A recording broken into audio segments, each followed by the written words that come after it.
Hello പത്രമാറ്റിൻ്റെ ഇന്നത്തെ promo വിശേഷത്തിലേക്ക് എവർക്കും സ്വാഗതം. അങ്ങനെ നന്ദു അനിയും കൂടെ പൊന്മുടിയിൽ അവിടെ ഒരു റിസോർട്ടിൽ റൂം എടുത്ത് താമസിക്കുകയാണ്. അപ്പോൾ ആ ഒരു വിവരം അറിയാതെ വീട്ടുകാർ അവിടെ ഇവിടെയൊക്കെ അന്വേഷിക്കുന്നു. കനകയും ഒക്കെ എല്ലായിടവും വിളിച്ച് അന്വേഷിക്കുന്നുണ്ട്. അതുപോലെ നന്ദുവിനെ അനിയനെയും കാണാത്തതുകൊണ്ട് ആദർശും നയനയും ഒക്കെ അവരുടെ ഫ്രണ്ട്സിനെ രാകേഷിനെയൊക്കെ വിളിച്ച് ഫോണിലൊക്കെ വിളിച്ച് അന്വേഷിക്കുന്നുണ്ട്. അപ്പം എങ്ങും ഇല്ല, അവർക്കും ഒരു അറിവ് കിട്ടിയിട്ടില്ല.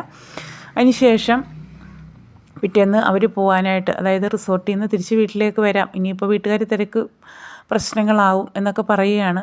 അപ്പോൾ ഈ ഒരു സമയത്താണ് അവിടുത്തെ സെക്യൂരിറ്റി ഇവർ അറിയിക്കുന്നത്, ഇപ്പോൾ പോകാൻ പറ്റില്ല, കാരണം റോഡാകെ ബ്ലോക്കാണ്, മണ്ണിടിച്ചിൽ കാരണം. ഇനിയിപ്പോൾ അതൊക്കെ വാരിയെടുത്ത് റോഡ് ക്ലീൻ ചെയ്താൽ മാത്രമേ അങ്ങോട്ടേക്കുള്ള യാത്ര സൗകര്യവും ലഭ്യമാകത്തുള്ളൂ എന്ന് പറയുകയാണ്.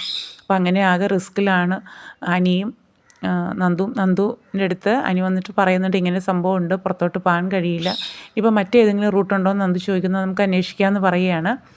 അതിനുശേഷം ഇതുപോലെ കനക വിളിക്കുന്നുണ്ട് നയനെ പറയുന്നത് അനി എവിടെ ഉണ്ടെന്നാണ്. അപ്പോൾ കനകയ്ക്കാകെ ഒരു സമാധാനമായി. പിന്നീട് കനക ഗോവിന്ദന് ചായ കൊണ്ടുകൊടുത്തിട്ട് അവൾ ഇതുവരെ വിളിച്ചോന്ന് ചോദിക്കുകയാണ് ഗോവിന്ദൻ. അപ്പോൾ പറയുന്നുണ്ട്, ഇല്ല, അവളല്ലെങ്കിലും എന്നെ വിളിക്കത്തില്ലല്ലോ.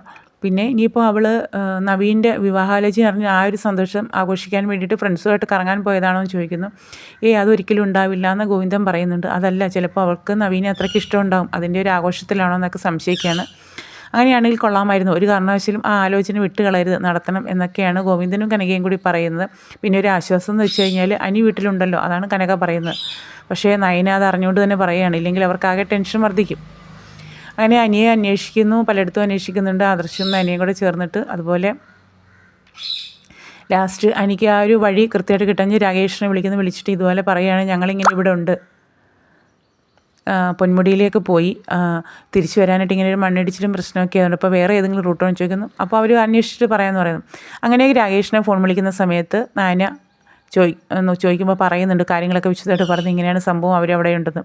അപ്പോൾ നയനയ്ക്കാകെ ടെൻഷനാവുകയാണ്. ആദർശിൻ്റെ അടുത്ത് പറയുമ്പോൾ ആദർശ് പറയുകയാണ്, അപ്പോൾ ഇനി ദേവേനെ എടുത്ത് ഒരു സത്യം തുറന്ന് പറയുന്നു. അപ്പോൾ അങ്ങനെയാണെങ്കിൽ അവർ പറയുന്നുണ്ട്, ഇടയ്ക്ക് ഇനി അങ്ങനെ മറ്റൊരു കല്യാണാലോചനയ്ക്ക് പോകേണ്ട കാര്യമില്ല, കാരണം ആൻറ്റി തൻ്റെ അഭിപ്രായമൊക്കെ തുറന്ന് പറഞ്ഞു.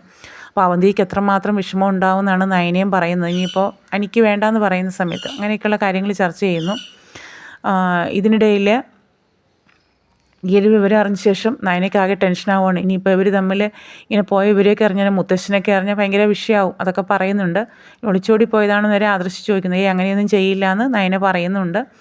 പിന്നീട് ഇതുപോലെ രണ്ടും കൽപ്പിച്ചിട്ട് എങ്ങനെയായാലും വീട്ടിലെത്തണമെന്ന് നന്ദുവിന് നിർബന്ധത്തിന് വഴങ്ങിയിട്ട് അനിയും നന്ദുവും കൂടെ സ്കൂട്ടറിൽ ആ വഴി വരാം. ആ സമയത്ത് പോകാനായിട്ട് ഇറങ്ങുന്ന സമയത്ത് സെക്യൂരിറ്റി പറയുന്നുണ്ട്, പോകരുത്, അവിടെ ഇങ്ങനെ ഭയങ്കര മോശം കണ്ടീഷൻ എന്ന് പറയുമ്പോൾ എന്തായാലും ഞങ്ങളൊന്ന് പോയി നോക്കട്ടെ എന്ന് പറഞ്ഞ് അവിടെ നിന്ന് ഇറങ്ങുമ്പോൾ എന്തെങ്കിലും പറഞ്ഞ കേട്ടില്ലേ ചെന്ന് കയറിക്കോടെന്നാണ് സെക്യൂരിറ്റി പറയുന്നത്. അങ്ങനെ രണ്ടുപേരും കൂടെ വണ്ടി എടുത്ത് വരുന്ന സമയത്ത് അവിടെ തീരെ ബ്ലോക്കിംഗ് ആണ്, മണ്ണെല്ലാം ഇടിഞ്ഞ് വീണാകെ റോഡ് ബ്ലോക്കൊക്കെ കിടക്കുകയാണ്. അപ്പോൾ അവർക്ക് അങ്ങനെ ആ യാത്ര തടസ്സപ്പെട്ട് നിൽക്കുന്ന ആ രംഗം. അപ്പോൾ അതിൻ്റെ ചില വിശേഷങ്ങളൊക്കെയാണ് ഇന്നത്തെ പ്രൊമോയിൽ കാണുന്നത്.